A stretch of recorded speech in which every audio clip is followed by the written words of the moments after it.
Hi everyone, in this video we are going to continue recording transactions we started in the previous video. Eventually we are going to record closing entries and build our first income statement and balance sheet.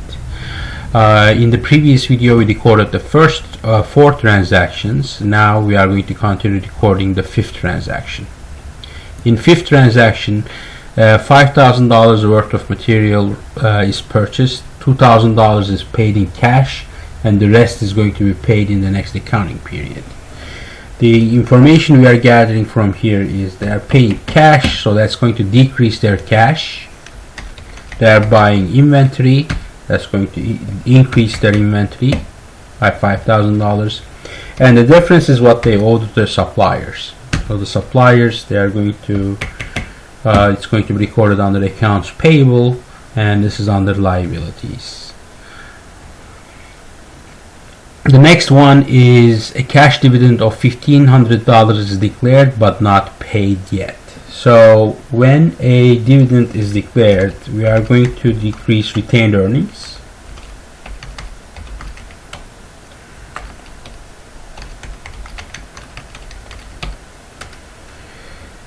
And there are 2 things that decrease the retained earnings. One is expenses and the other one is dividends. So 2 things to keep in mind.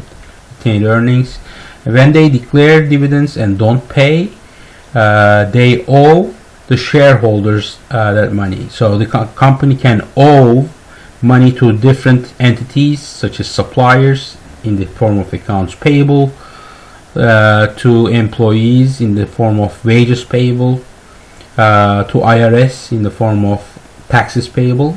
So in this case they are owing it to the shareholders, and we are going to record that as dividends payable, and dividends payable is going to increase by that amount.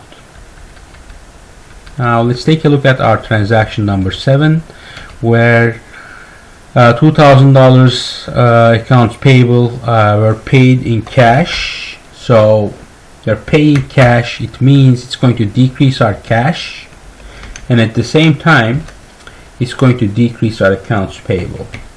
Remember, liabilities and equity, they decrease with a debit entry, and then they increase with the credit entry. So that's what I want to cover in this video. In the next video we are going to cover transactions number 8, 9 and 10, and then after that we are going to start with the closing entries.